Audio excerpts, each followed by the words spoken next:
Common లా admission test exam December 7th జరగబోతుంది. ఇప్పటికే మాక్ papers రాసిన చాలా మంది స్టూడెంట్స్కి తక్కువ స్కోర్ వస్తూ ఉంటే వాళ్ళకి ఒక భయం అనేది ఏర్పడుతుంది. నిజంగానే మనకి క్లాట్ ఎగ్జామ్ అనేది క్లియర్ చేయగలమా లేదనే డౌట్ కూడా వస్తుంది. నేను ఒక విషయాన్ని చెప్తాను. మాక్ పేపర్లో మీకు ఎక్కువ మార్కులు వచ్చినంత మాత్రాన మెయిన్ పేపర్లో టాపర్ అవుతారని గ్యారంటీ లేదు.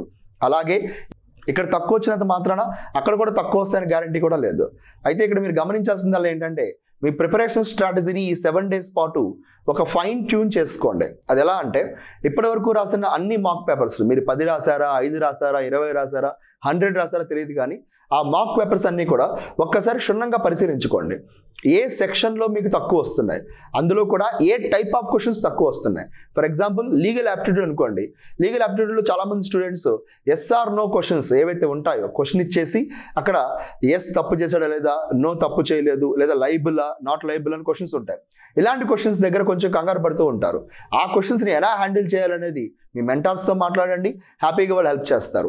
అలాగే ఇంగ్లీష్ కానీ మరియు లాజికల్ రీజనింగ్ అయితే కనుక ఖచ్చితంగా పారాగ్రాఫ్ని అర్థం చేసుకుంటేనే మీరు అటెంప్ట్ చేయగలరు. కాబట్టి ఇక్కడ మీ యొక్క అండర్స్టాండింగ్ స్కిల్స్ ఎలా ఉన్నాయి, ముఖ్యంగా తక్కువ టైంలో ఎక్కువ చదవడానికి మీరు ఎంతవరకు ట్రై చేస్తున్నారో చెక్ చేసుకోండి.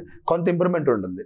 అండ్ జీకేకి సంబంధించి ఓవర్ ద నైట్లో ఎవ్వరూ ఏమీ చేయలేరు, కానీ మీరు ప్రిపేర్ అయిన టాపిక్స్లో ఏదైనా క్వశ్చన్స్ వస్తే కనుక ఆ క్వశ్చన్స్ని అటెంప్ట్ చేయగలుగుతున్నామా లేదనేది మాత్రం 1-2 సార్లు చెక్ చేసుకుంటూ ఉండండి.